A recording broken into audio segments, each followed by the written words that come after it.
Deputāta kandidātam pirmām kārtām ir jāapzinās, ka uzņemoties Saeimas deputāta pienākumus, viņš uzņemās atbildību par to, ka viņš šo darbu ir ieguvis pateicoties sabiedrības uzticībai un atbalstam.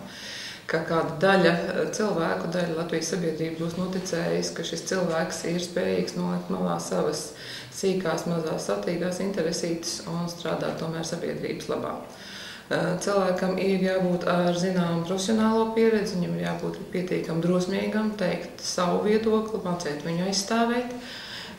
Cilvēkam ir jāvar arī nolikt malā dažkārt savu privāto dzīvi, jo jebkurš cilvēks, kurš atnāk, kļūst par deputātu, viņš kļūst par publisku personu, ar to arī ir jārēķinās. Es ļoti ceru, ka šobrīd 100 skudrās galvas, ko kādreiz kāds no mūsu domgraudu bārstītājiem nosauca deputātus, ka tas skan kā ironija, un cilvēki to uztver ļoti skeptiski un ļoti, ļoti naidīgi.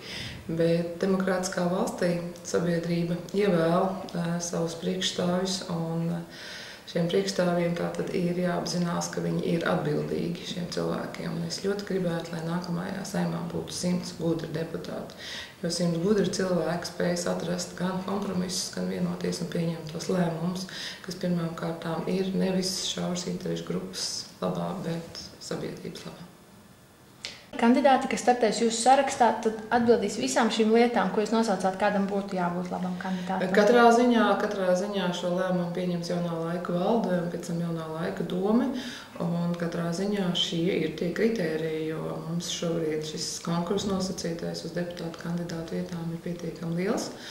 Un, manuprāt, partija, kas ir 8 gadus politikā, ir cilvēki, kur viņu darbību jau konkrēti to var izvērtēt. Mēs noteikti arī piesaistam jaunus cilvēkus, kur arī šie vērtējumi un kritēriji tieši tāpat tiek izvērtēti.